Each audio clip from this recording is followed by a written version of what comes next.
ऊपर ऑर्डर आगे प्लेस कर रहा है तो उसको ये बात नहीं मालूम कि ये मुझे 15 से 30 दिन के अंदर मिलने वाली है।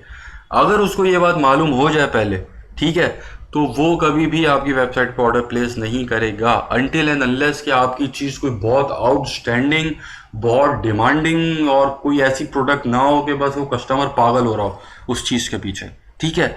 वो ऑर्डर नहीं करेगा, बोलेगा मुझे इतना लंबा, वो फिर अमेजोन सर्च कर लेगा जाके, ठीक है। वो वही चीज़, सेम चीज़ उसको अमेजोन के ऊपर मिल रही है 2 से 3 दिन के अंदर, ठीक है, तो वो क्यों फिर जो है यहाँ पे ऑर्डर प्लेस करेगा, ठीक है। तो आपने प्राइस अगर ज़्यादा रखी, उसने ऑर्डर प्लेस कर दिया और फिर वो रिफ़ंड मांग सकता है, चांसेस बढ़ जाएंगे रिफ़ंड के। रिफ़ंड डिस्प्यूट उसने ओपन कर दिया, रिफ़ंड वापसी ले लिया, सीधा सीधा लॉस आपका, सीधा सीधा लॉस होगा आपका, ठीक है। मार्केटिंग का सारा बजट आपका गया, आपने रिफ़ंड भी कर दिया उसको पैसा, अली एक्सप्रेस के ऊपर पे करके प्रोडक्ट भी निकल गई, सिंपल आपका लॉस है, ठीक है। तो प्रोडक्ट स्ट्रेटेजी आपकी बहुत इंपॉर्टेंस रखती है शॉपिफाई ड्रॉप शिपिंग स्टोर की कामयाबी में, कि आपकी प्राइसिंग जो है वो $20 से $30 के दरमियान होनी चाहिए। अगर $30 क्रॉस करेगा तो रिस्क पे आ जाएंगे आप, ठीक है, फिर आप रिस्क पे आ जाएंगे, ठीक। अब होता ये कि एक बंदे ने ऑर्डर प्लेस कर दिया, अब वो $20 की प्रोडक्ट है, ठीक है, यूएस का एक कस्टमर है, $20 की प्रोडक्ट है, वहां पे उनकी बाइंग पावर ज़्यादा है, ठीक है। तो $20 की प्रोडक्ट उसने बाय कर लिया और बाद में उसको ये पता चला कि यार ये तो मेरे पास 15 से 30 दिन में आएगी, वो चुप करके बैठ जाएगा, ठीक है। वो चांसेस उसके बहुत गिर जाएंगे कि वो रिफंड अप्लाई कर दे, वो आपसे रिफंड ले ले, बहुत चांसेस गिर जाएंगे इसके। वो खामोशी से बैठेगा, बोलेगा ठीक है कोई मसला नहीं, खैर है।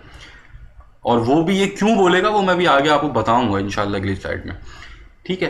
तो अब क्या है कि आपने जो है उसने ले ली प्रोडक्ट, अब वो थी $20 की, तो वो बर्दाश्त हो जाएगा उसको, वो इंतज़ार कर लेगा। लेकिन अगर यही प्रोडक्ट $50 की हुई ना, वो ऐसी तैसी कर देगा, वो फ़ौरन रिफंड अप्लाई करेगा, बोलेगा पैसा वापसी, ठीक है। फिर आपका बिजनेस ही मॉडल ही बेकार, ख़त्म हो गया सब कुछ। तो प्राइसिंग आपकी लो होनी चाहिए, इतनी भी लो होनी चाहिए कि आप जो है $8-10 की चीज़ बेच रहे हैं, ऐसी भी नहीं होनी चाहिए। ऑन एवरेज $20 से $30, ये एक आप अपनी रखें स्ट्रेटेजी कि आपने $20 से $30 के अंदर ही अपनी प्रोडक्ट को आगे लिस्ट करना है और बेचना है। इससे आपका रिस्क फैक्टर जो है मिनिमम हो जाएगा, कम से कम रिस्क के अंदर आप अपनी चीज़ को बेच पाएंगे, ठीक है। और ये सारी स्ट्रेटजीज जो जो मैं आपको ऊपर बता रहा हूँ, ये सब हम प्रैक्टिकल सेक्शन में कवर कर रहे होंगे, ठीक है। वो सारी स्ट्रेटजी मैं आपको करके बता रहा हूँ किस तरीके से हम प्राइस सेट करते हैं, क्या क्या चीज़ें उसके अंदर ऐड होती हैं, क्या क्या फैक्टर्स इन्वॉल्व होते हैं प्राइसिंग के अंदर। तो ये सब इंशाल्लाह स्टेप बाय स्टेप हम आगे कवर करेंगे। अब अगला और आखिरी पॉइंट है कि bad customer support which can lead to low Facebook feedback score. देखें, एक नया एक रूल आया है फेसबुक के ऊपर, वो ये है कि फेसबुक पेज के ऊपर आपका कोई भी कस्टमर, फेसबुक डिटेल पेज के ऊपर कोई भी कस्टमर आपके पेज से इंटरेक्ट करता है, उसका इंटरेक्शन होता है, भले किसी भी सूरत के अंदर इंटरेक्शन हो, उसने कोई मैसेज आपको भेजा है, उसने आपके साथ कोई कन्वर्जेशन की है कमेंट्स के ऊपर, उसने आपका शॉप नाउ पे क्लिक करके वो आपके स्टोर पे गया है, उसने ऐसी कोई एक्टिविटी अगर आपके पेज के साथ की है, तो आने वाले 2 से 3 महीने के अंदर अंदर, गालिबन 1.5 महीने के अंदर अंदर आपसे, आपके कस्टमर से फेसबुक फीडबैक लेगा।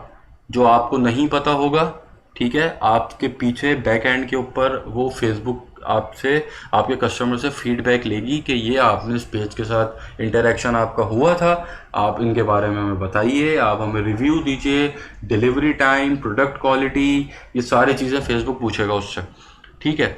और जो कस्टमर फीडबैक है वो डिलीवरी टाइम के ऊपर तो आप समझे भयानक तरीन होने वाला है, ठीक है।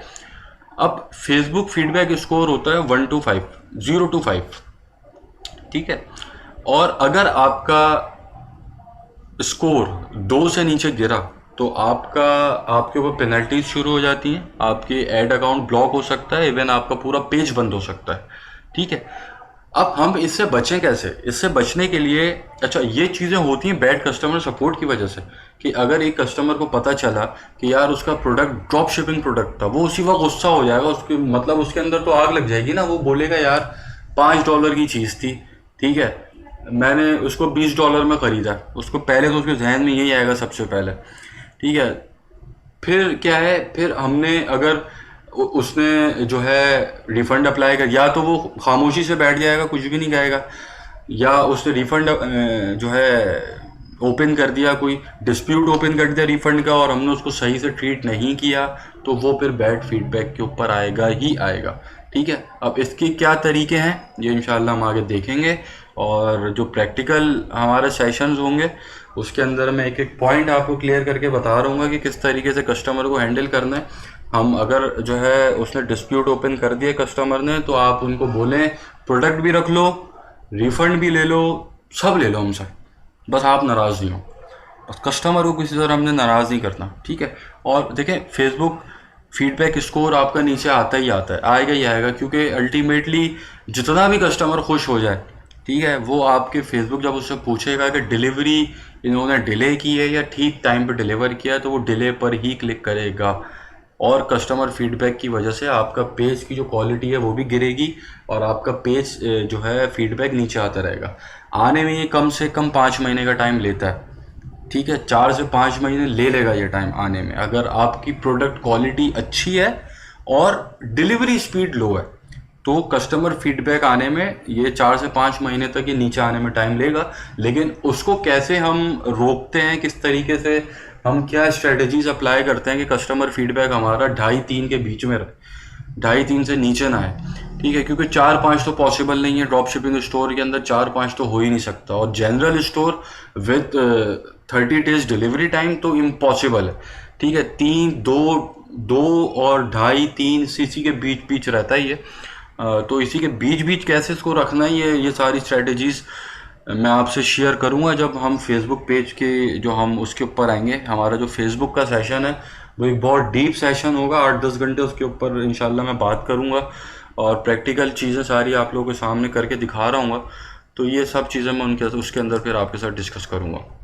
आई होप कि ये सारी चीज़ें आपको बहुत अच्छे से समझ में आ गई होंगी। इनके ऊपर कोई सवाल हो मुझसे लाजमी आपने व्हाट्सएप के ऊपर पूछना है, लाजमी पूछना है। ये मैं आपको इंस्ट्रक्शंस जो है दे रहा हूँ बाकायदा कि इस सेक्शन को आपने अवॉइड नहीं करना है, इसको आपने लाजमी घुसना है इसके अंदर, और सारी चीज़ें मुझसे पूछनी है, ताकि जब हम इसके ऊपर प्रैक्टिकली हम इसको स्टार्ट करेंगे तो आपका माइंड बिल्कुल क्लियर होना चाहिए। फिर एक एक चीज़ आपके सामने खुल खुल के जब आ रही होगी तो वो आप एब्जॉर्ब आसानी से होगी नॉलेज फिर आपके जहन के अंदर, ठीक है। तो यहाँ तक हमने बात कर ली कि हम जो है कौन से ऐसी चीज़ें हैं जिनको अवॉइड करें तो शॉपिफाई ड्रॉप शिपिंग के अंदर हम कामयाब हो सकते हैं, और फेलियर की क्या क्या वजूहात होती हैं, ये चीज़ हमने देख ली। अब हम देखते हैं कि why people will buy from you. अभी ऊपर मैंने जितनी बातें की हैं कि फीडबैक स्कोर जो है लो हो जाता है, शिपिंग टाइम 30 दिन का होता है, और ये और वो, तो भाई अगला सवाल तो ये है ना कि जब इतना कुछ है, डिलीवरी इतनी लेट मिल रही है, वही सेम चीज़ कम से कम डिलीवरी टाइम के ऊपर अमेज़ॉन दे रहा है, ठीक है, वो अली एक्सप्रेस से क्यों ना ले ले जाके, ये सारे सवाल बनते हैं, ठीक है। कि जब हम अली एक्सप्रेस से एक चीज़ उठा के उसको अपना मुनाफा रख के बेच रहे हैं, तो वो खुद डायरेक्ट क्यों नहीं सर्च कर ले अली एक्सप्रेस पे, ठीक है, या वो इतना लंबा इंतज़ार क्यों करे शिपिंग टाइम का, वो अमेज़ॉन से क्यों ना ले ले जाके, ठीक है। वही चीज़ अमेज़ॉन के ऊपर भी अवेलेबल है, मिल रही होगी उसको, वो क्यों ना ले ले। तो हमसे कस्टमर हमारा प्रोडक्ट बाय क्यों करे, ये एक मेन सवाल है, और ये भी बहुत इम्पोर्टेंट चीज़ है, ठीक है। ये पिछला जो था why people fail in drop shipping, और ये why people will buy from you, ठीक है। अब प्रोडक्ट सिलेक्शन क्राइटेरिया के ऊपर भी ये पूरी एक जो है ये अभी जो मैं बात करूँगा उसको भी आप उस नज़र से देखिएगा कि प्रोडक्ट सिलेक्शन क्राइटेरिया ये मैं आपको एक तरीके से बता रहा हूँ, लेकिन ये सारी चीज़ें और खुलेंगी ये सारी चीज़ें जब मैं प्रैक्टिकली उसके ऊपर आऊँगा, प्रोडक्ट रिसर्च के ऊपर जब मैं आऊँगा, प्रोडक्ट रिसर्च वाले सेक्शन पे जब आऊँगा, तो ये चीज़ें और इंशाल्लाह खुलेंगी। जब मैं आपके सामने परफॉर्म कर रहा हूँ तो ज़ाहिर है और अच्छे और बेहतरीन तरीके से आपको ये चीज़ें समझ में आ रही होंगी, ठीक है। अब आपने अपने जो स्टोर है उसके ऊपर कुछ ऐसा करना है कि आपका कस्टमर आपसे ले, ठीक है, अब वो क्यों लेगा आपसे, तो उसकी कुछ स्ट्रेटेजीज हैं वो हम देख लेते हैं। सबसे पहले तो प्राइसिंग में ऊपर डिफाइन कर चुका हूँ पहले कि $20 से $30 की रेंज होनी चाहिए। ये जो रेंज होती है, इस रेंज के ऊपर अमूमन जो कस्टमर है वो बाय कर लेता है, चीज़ सोचता नहीं है, रिसर्च नहीं करता।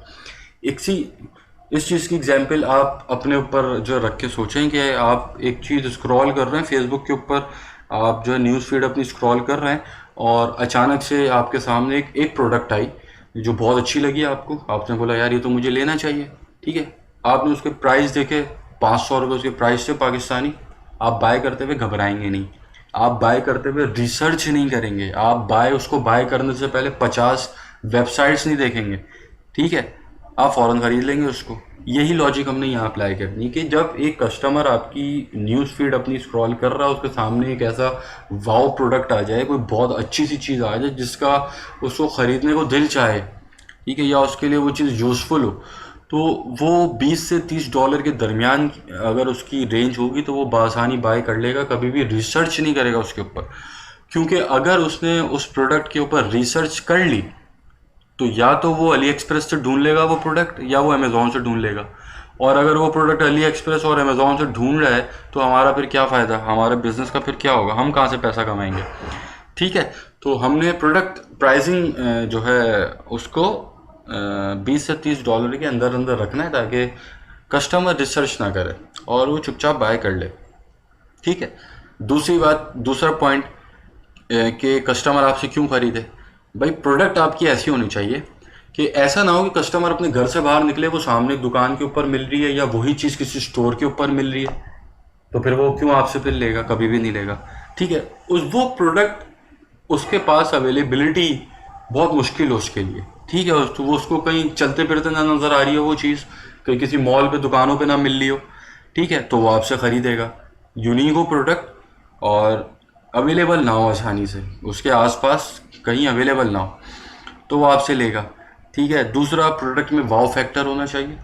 मतलब प्रोडक्ट अगर कॉमन है तो वो तो कभी भी नहीं बिकनी, प्रोडक्ट के अंदर कुछ ना कुछ ऐसा वाव फैक्टर होना चाहिए है कि जिसकी वजह से आपसे आपका कस्टमर प्रोडक्ट बाय करे, ठीक है। वाव फैक्टर कैसे ढूंढते हैं चीज़ के अंदर, वो हम प्रोडक्ट रिसर्च वाले सेक्शन में अभी इसी सेशन के अंदर आगे जो हमारा प्रोडक्ट रिसर्च का आएगा सेक्शन, उसके अंदर फिर मैं आपको वाव प्रोडक्ट की प्रोडक्ट्स किस तरीके से हम निकालते हैं और रिसर्च करते हैं उसको, वो सारी टेक्निक्स और स्ट्रेटजीज़ मैं बता रहा हूँ आपको, ठीक है। फिर प्रोडक्ट आपकी कॉमन नहीं होनी चाहिए, FMCG नहीं होनी चाहिए, ठीक है। ऐसा नहीं होना चाहिए कि बहुत कॉमन सी प्रोडक्ट है, डेली वो यूज़ कर रहा होता है, तो वो प्रोडक्ट तो आपसे कभी भी नहीं लेगा। फॉर एग्जांपल टूथब्रश हो गया, वो आपसे क्यों लेगा, टूथब्रश कभी भी नहीं लेगा, ठीक है। वो कोई शू हो गया, शूज़ हो गए, वो जूते आपसे क्यों खरीदेगा, कभी भी नहीं खरीदेगा। जूतों के लिए तो वो रिसर्च करेगा जाके, ठीक है। और फास्ट मूविंग कंज्यूमर गुड्स नहीं होने चाहिए कोई, जैसा मैंने ऊपर बताया आपको, सही है। तो प्रोडक्ट कॉमन जो है नहीं होनी चाहिए और FMCG की नहीं होनी चाहिए, मतलब जो उसकी डेली यूज़ की जो प्रोडक्ट्स हैं उसमें से कोई आइटम नहीं होना चाहिए, वरना वो नहीं खरीदेगा। दूसरा, प्रोडक्ट सोशली प्रूवन होनी चाहिए। इसका क्या मतलब है, इसका मतलब यह है कि जब वो अपनी न्यूज़ फीड के ऊपर आपकी प्रोडक्ट का ऐड देखेगा, तो आपकी प्रोडक्ट का ऐड देखने के बाद देखें, एक उसूल होता है, कस्टमर का एक बिहेवियर होता है। देखें, अगर किसी भी बिज़नेस के अंदर आपको कामयाबी हासिल करनी है तो उस बिज़नेस का कोर प्रिंसिपल ये है कि आप पहले अपने टारगेटेड कस्टमर का बिहेवियर को समझें कि कस्टमर बिहेवियर है क्या।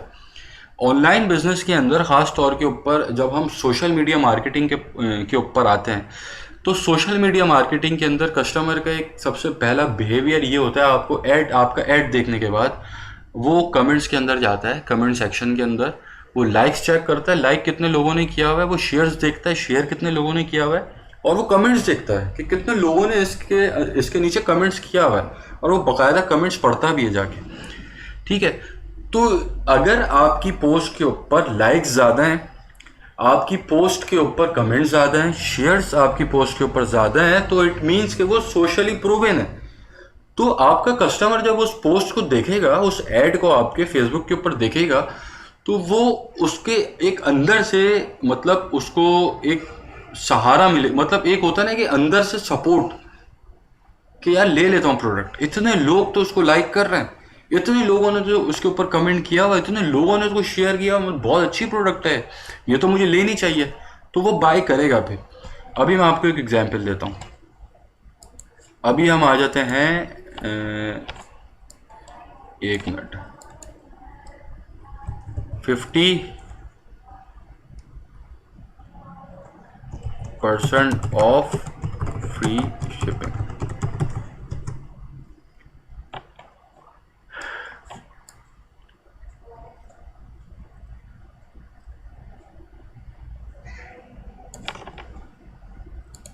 अच्छा, ये अब आप एक एग्जांपल देखें, ये मैं फेसबुक के ऊपर एक सर्च कर रहा हूँ, एक टर्म सर्च कर रहा हूँ, 50% ऑफ फ्री शिपिंग। अब मेरे सामने कुछ वीडियोस आई हैं, ये सिर्फ मैं आपको सोशल प्रूफ की बात बता रहा हूँ। ये देखें, अब ये ड्रॉप शिपिंग का आइटम है, ठीक है, ये कस्टमर ड्रॉप शिपिंग कर रहा है यहाँ पे, और ये आइटम अली एक्सप्रेस का ही आइटम है, ये अली एक्सप्रेस से ही उठा के ड्रॉप शिप कर रहा है। इसके ऊपर आप देखें, इसको हम खोल लेते हैं।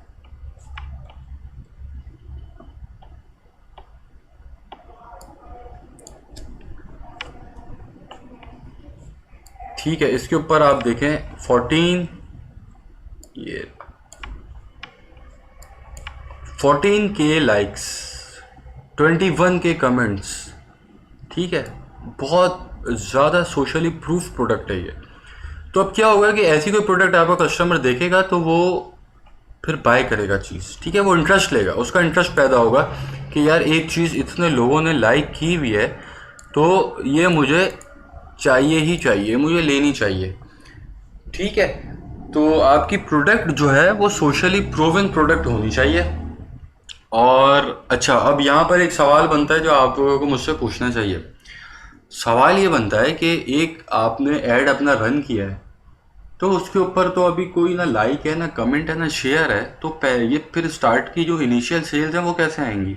इसकी एक स्ट्रेटेजी होती है, ठीक है। वो स्ट्रेटेजी मैं आपको अभी यहीं पर आपके साथ शेयर कर देता हूँ, और कुछ और स्ट्रेटेजीज भी हैं, वो मैं आपसे बाद में जब प्रैक्टिकली करके दिखा रहा हूँ तो आपको पता चलेंगी कि यार इस तरीके से ये काम जो है हो रहा होता है बैक एंड के ऊपर।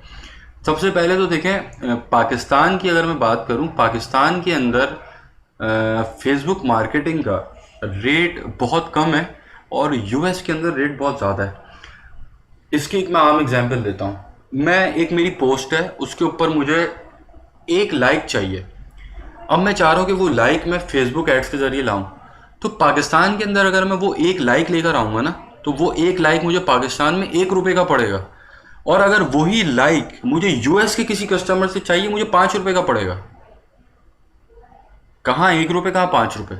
तो हम क्या करते हैं कि हम अपने ऐड को पहले, जो पाकिस्तान हो गया और इंडिया हो गया, सोमालिया हो गया, हम ऐसे मुल्कों के अंदर अपने ऐड पहले रन करते हैं कि जहाँ से हमें फेसबुक का लोएस्ट रेट मिल रहा हो, ठीक है। वहाँ पर हम क्या करते हैं, हमें सिर्फ कमेंट्स चाहिए होते हैं, हमें लाइक्स चाहिए होते हैं, हमें शेयर्स चाहिए होते हैं, ठीक है। जब हमारे उस ऐड के ऊपर अच्छे खासे कमेंट्स आ जाते हैं, शेयर्स आ जाते हैं, लाइक्स आ जाते हैं, फिर हम उसको जो हमारी टारगेटेड मार्केट है वहाँ पर रन करना शुरू करते हैं। तो फिर क्या होता है इससे कि पहले ही हमने अपने सस्ते दामों हमने रेट जो है लाइक्स और शेयर्स वगैरह किसी और मुल्क से बाय जो है ले लिए, वहाँ पे ऐड चला के, वहाँ हमें बेचना नहीं था, वहाँ हमारा मकसद था सिर्फ लाइक्स और कमेंट्स और शेयर्स। और जब हमारी पोस्ट जो है सोशली प्रूवन लगने लगी, उसके ऊपर अच्छे खासे लाइक्स आ गए, कमेंट्स आ गए, शेयर्स आ गए, तो फिर हमने अपनी जो टारगेटेड मार्केट है, जैसे यूएस की मार्केट है, फिर हमने यूएस के कस्टमर्स को वो ऐड दिखाना शुरू किया। तो जब यूएस का पहला कस्टमर ऐड देखेगा हमारा, जो फेसबुक यूज़र है, वो फिर उसके सामने जो है लाइक्स, कमेंट्स, शेयर्स ऑलरेडी होंगे, तो वो फिर उसके लिए पोस्ट जो है सोशली प्रूवन ही हो गई है, ठीक है। और store should be interactive with customers, ये पॉइंट मैं पहले आपको क्लियर कर चुका हूँ कि आपका स्टोर जो है वो रिस्पॉन्सिव होना चाहिए और आपके साथ इंटरेक्टिव होना चाहिए। जो मैंने ऊपर जिक्र किया था कि स्कैरसिटी के कुछ फैक्टर्स होने चाहिए, टाइमर्स लगे हों, एक थीम बहुत ऑप्टिमाइज्ड हो, ठीक है। तो इससे भी बहुत फ़र्क पड़ता है कस्टमर बाइंग बिहेवियर में। उसके बाद प्रोडक्ट आपका प्रॉब्लम सॉल्विंग भी होना चाहिए। ये वाला पॉइंट हम मेनली डिस्कस करूंगा मैं प्रोडक्ट रिसर्च के अंदर। जब हम प्रोडक्ट रिसर्च कर रहे होंगे तो हम फोकस ये करेंगे कि हमारे प्रोडक्ट्स जो हैं वो प्रॉब्लम सॉल्विंग प्रोडक्ट्स हों। ठीक है, तो आई होप कि ये चीज़ें आपको बड़ी क्लियरली समझ में आ गई होंगी। बाकी कोई इसके ऊपर सवाल हो आप मुझे व्हाट्सएप के ऊपर पूछ सकते हैं। अब बिजनेस की कॉस्टिंग क्या है, कौन कौन से फैक्टर्स हैं जो उसकी कॉस्ट के अंदर इन्वॉल्व होते हैं। यूके कंपनी रजिस्ट्रेशन है, वर्चुअल नंबर है, रजिस्टर्ड एड्रेस, ये सारी जो है हम जो है बाय कर रहे होंगे। और पेपैल की फ़ीस होती है 2.9%, मोन्जो की, शॉपिफाई प्लान की फ़ीस है। हम बेसिक प्लान के ऊपर जाएंगे। कुछ ऐप्स हम जो है ऑप्टिमाइजेशन के लिए, थीम ऑप्टिमाइजेशन के लिए कुछ ऐप्स हम जो है उसको जो है अपलोड करेंगे अपनी थीम के ऊपर। और फिर रिफंड्स होते हैं कि आप जो है आपके कस्टमर ने एक चीज़ बाय कर ली, या तो उसके पास डैमेज प्रोडक्ट पहुंच गई, या उसके पास उसने रिफ़ंड डिस्प्यूट उसने ओपन कर दिया और फिर उसने रिफ़ंड मांग लिया। तो ये कुछ कॉस्ट हैं, इसकी भी कैलकुलेशंस इंशाल्लाह मैं आगे बताऊंगा। फिर मार्केटिंग जो हमारी मार्केटिंग की कॉस्ट होती है पर प्रोडक्ट, वो आपकी जो रेवेन्यू है, टोटल रेवेन्यू उसका तकरीबन 20 से 30% होता है।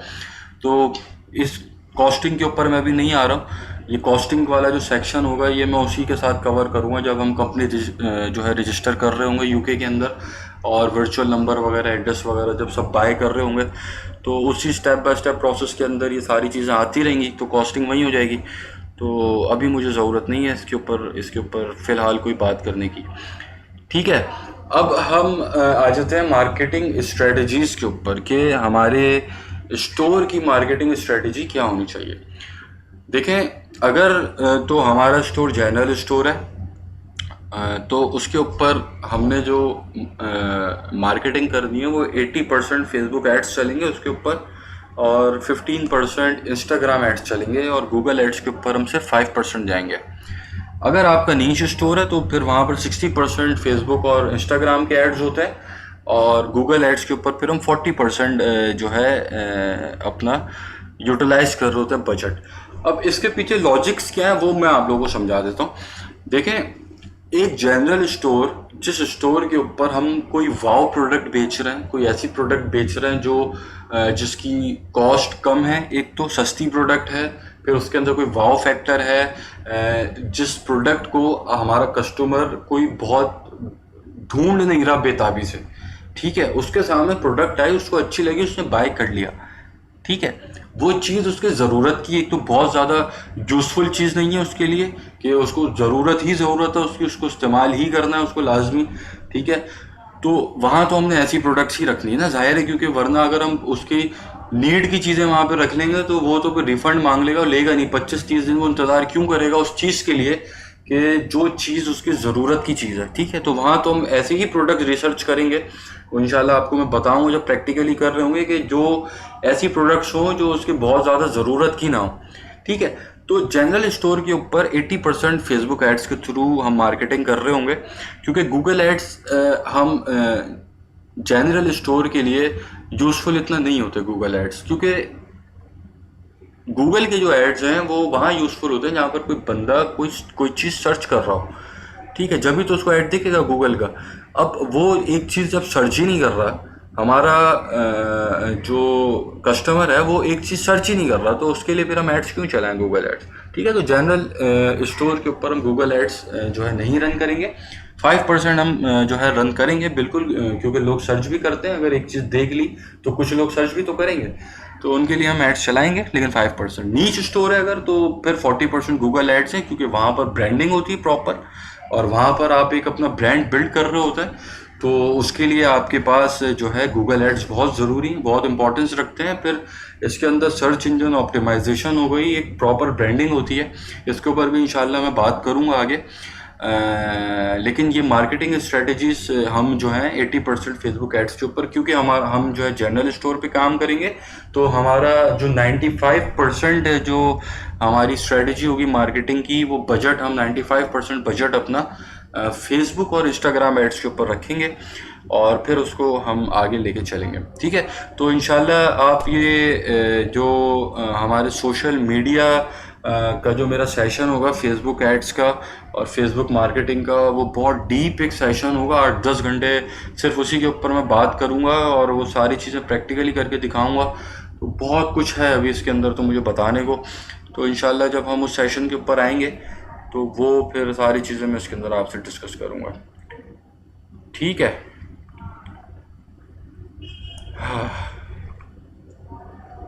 अच्छा, अब फेसबुक एड्स की साइंस समझ लेते हैं।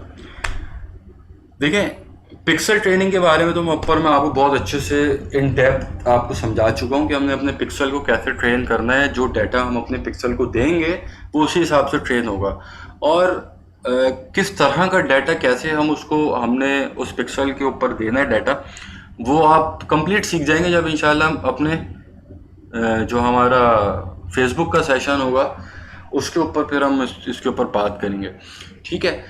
अगला है ads scalability inputs to Facebook AI. ये भी एक बहुत मेन पॉइंट है जो कि समझने वाली बात है। देखें, फेसबुक एड्स जो हैं वो बहुत एक आप समझेंगे एक बहुत डीप साइंस है उसके पीछे, बहुत कुछ है। फेसबुक एड्स कोई आम छोटी मोटी बात नहीं है। फेसबुक एड्स को आप कोई हल्की चीज़ ना समझें, छोटी मोटी बात ना समझें। फेसबुक एड्स एक बहुत बड़ी समंदर है, ठीक है, जिसके अंदर पता नहीं क्या क्या हो सकता है और क्या क्या करने के उसके अंदर हमारे पास हैं चीज़ें। Ads scalability inputs to Facebook AI. आपका एक फेसबुक ऐड है जो आप पिछले 1 महीने से रन कर रहे हैं और उसके ऊपर आप बजट स्पेंड कर रहे हैं। For example $20 per day, $20 per day का बजट उसके ऊपर स्पेंड कर रहे हैं, और वो स्टोर आपका सेल्स आ रही है, आपकी चीज़ बिक रही है और वो ऐड आपका बहुत अच्छा तरीके से परफॉर्म कर रहा है, आप बड़ा खुश हैं, ठीक है। फिर आपने सोचा यार मैं $20 लगा रहा हूँ और मुझे जो है $20 लगाने के बाद मेरे स्टोर के ऊपर फॉर एग्जांपल इतनी सेल्स आ रही हैं, ठीक है, तो यार मैं क्यों ना 20 की जगह $50 कर देता हूँ या $100 कर देता हूँ। तो आप बताएं, आप लोग को क्या लगता है कि अगर अच्छा इसको और आसान कर देता हूँ, एक स्टोर के ऊपर फेसबुक एड्स हम रन कर रहे हैं और पर डे $20 खर्च कर रहे हैं और हमारे पास डेली के 5 ऑर्डर आ रहे हैं फॉर एग्जांपल। अब अगर मैं आपसे कहूँ कि या अगर आप सोचें कि यार हम इस ऐड को $20 पर डे की जगह $100 पर डे कर देते हैं, तो आप क्या समझते हैं जो आपके $5 आ रहे हैं वो $50 बन जाएंगे? वो सॉरी 5 ऑर्डर जो डेली के आ रहे हैं 50 ऑर्डर बन जाएंगे या 20 ऑर्डर बन जाएंगे? कभी भी नहीं बनेंगे। ज़ाया हो जाएगा पैसा आपका पैसा ज़ाया हो जाएगा। अगर आप $20 से अचानक $100 पे स्केल करते हैं अपने ऐड कैंपेन को, तो जो $20 में आपके 5 ऑर्डर आ रहे हैं ना, $100 के अंदर 6 या 7 ऑर्डर आएंगे। इतना बड़ा फ़र्क, मतलब $20 लगा के आप 5 ऑर्डर ले रहे हैं, आप $100 लगाएं, आपके पास 6 या 7 ऑर्डर आएंगे। कुछ नहीं बढ़ेगा आपका, 1 या 2 ऑर्डर ऊपर बढ़ेंगे। तो एड्स को स्केल करना, किस तरीके से हम फेसबुक एड्स को स्केल करते हैं, ये एक साइंस है पूरी, ठीक है। इसके ऊपर हम ग्रेजुअली डिफरेंट स्ट्रेटजीज लगा के फेसबुक की आर्टिफिशियल इंटेलिजेंस जो है उसको हम ये बताते हैं कि भाई ठीक है, पहले हम पिछले 1 महीने से $20 पर डे की एड्स रन कर रहे थे, लेकिन अब हम अपने बिजनेस को स्केल करना चाहते हैं, हम अपने बिजनेस को एक्सपेंड कर रहे हैं, तो अब हमें ज़्यादा एड्स चलाने हैं। तो तुम समझो इस बात को कि हमें डेली के ज़्यादा एड्स चलाने हैं, तो तुम हमें वैसे ही परफॉर्मेंस दो जैसे $20 पे दे रहे थे। ये फेसबुक बात समझेगा नहीं आपकी, ठीक है। तो इसको समझाने के लिए हमें बहुत सारी चीज़ें परफॉर्म करनी होती हैं, बहुत सारे स्टेप्स परफॉर्म करने होते हैं। और ये देखें, ये बातें आपको सिर्फ वही बता सकता है कि जिसके पास सालों का एक्सपीरियंस हो। मैं ये बातें आपको इजीली कहीं सुनने को नहीं मिल सकती, ना इजीली ये मैटर कहीं अवेलेबल होगा, ठीक है।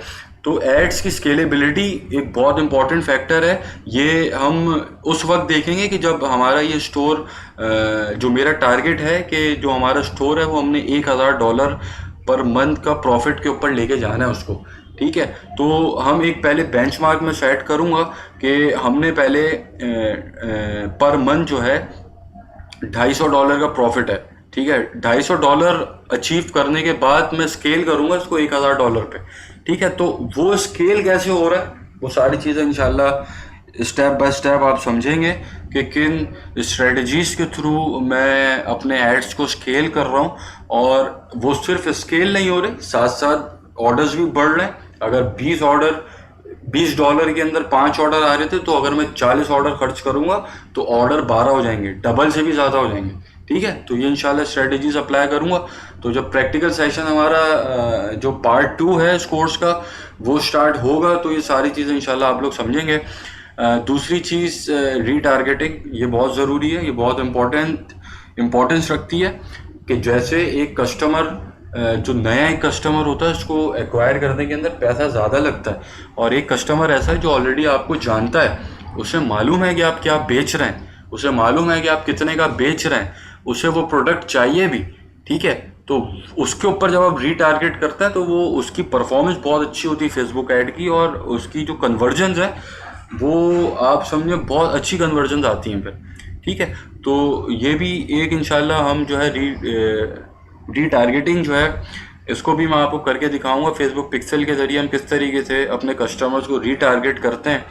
और फिर कस्टमर जो है, इसका मैं थोड़ा और बता दूं कि जैसे एक आपका ऐड देख के एक कस्टमर आपके फेसबुक पेज के ऊपर आ गया, वो सॉरी आपकी वेबसाइट के ऊपर लैंड कर गया, और वेबसाइट पर आकर उसने प्रोडक्ट को ऐड टू कार्ट कर लिया, मतलब उसने अपने प्रोडक्ट जो है ऐड टू कार्ट कर लिया और चेकआउट कर लिया।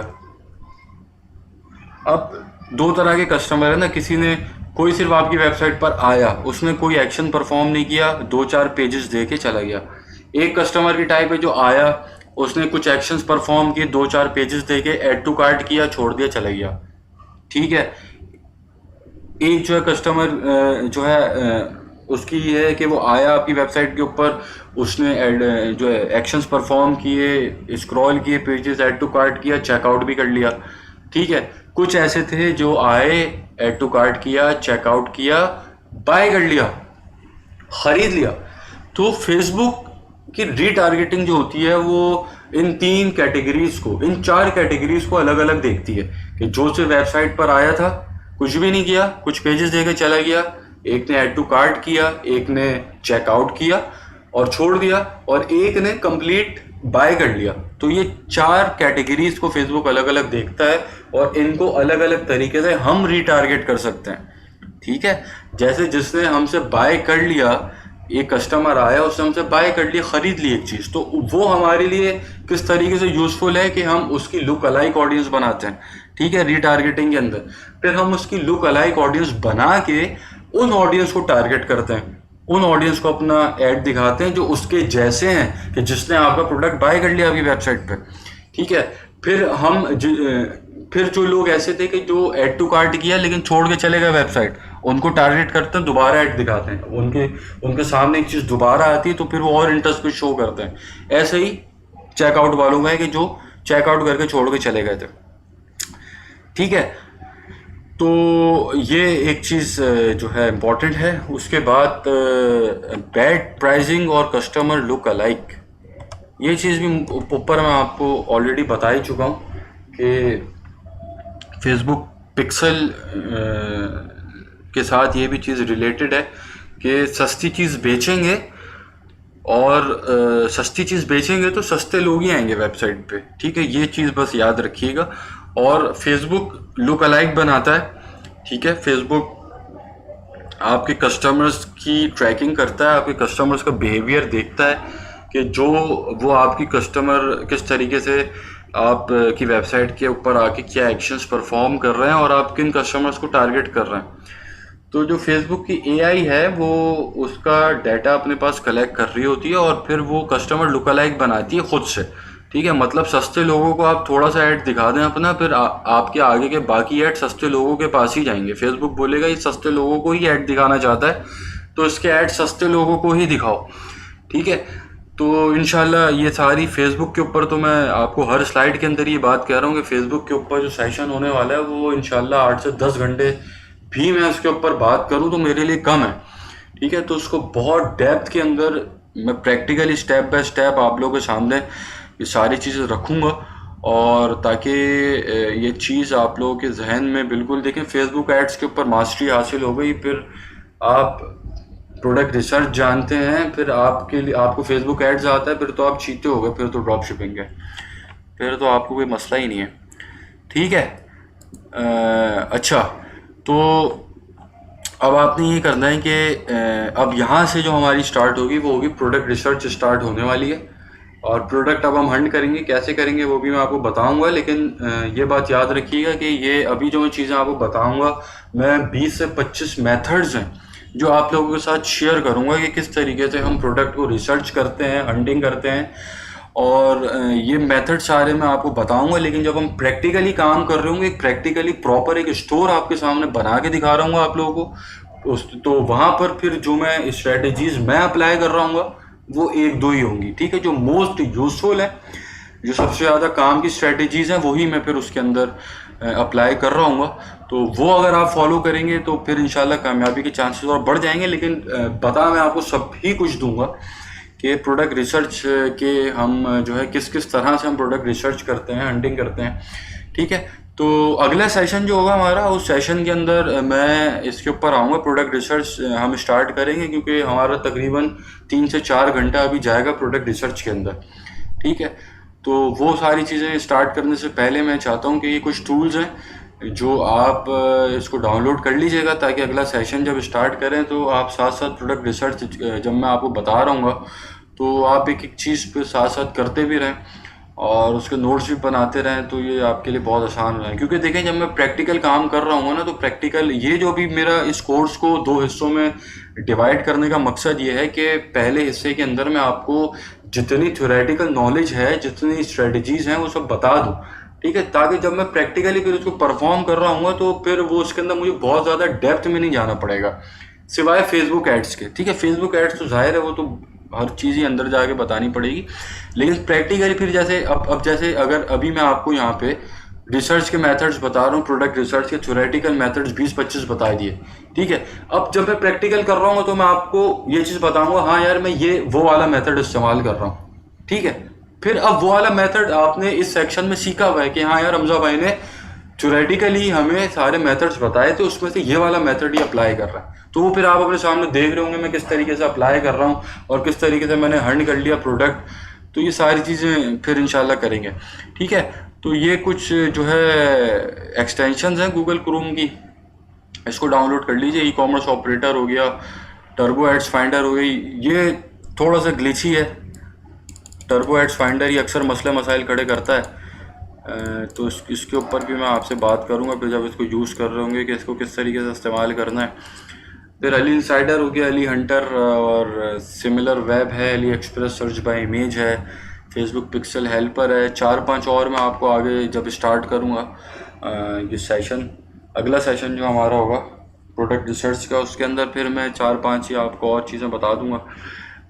टूल्स जो हैं जो आपने अपने पास रखने होंगे, फ्री हैं ये सारे, और इंशाल्लाह फिर उसके ऊपर मैं आपसे बात करूँगा। ठीक है, तो अगला सेशन जो होगा, अगले सेशन के अंदर आप लोग ये सारे टूल्स वगैरह सब पहले से डाउनलोड करके रखिएगा, और फिर अगले सेशंस के अंदर मैं आपसे डिस्कस करूँगा कि हमने प्रोडक्ट हंटिंग किस तरीके से करनी है, कौन कौन से फैक्टर्स हैं जिनको हमने सामने रख के प्रोडक्ट रिसर्च करना है, कौन से टूल्स हैं, ये सारी चीज़ें इंशाल्लाह अगले हमारा 3 से 4 घंटे का सेशन होगा प्रोडक्ट रिसर्च के ऊपर। सिर्फ 5 घंटे भी जा सकता है, लेकिन इंशाल्लाह मेरी कोशिश ये होगी कि मैं कोई चीज़ छोड़ूँ ना, मतलब ऐसा कुछ ना हो कि आपको वो बात आपसे मिस हो जाए।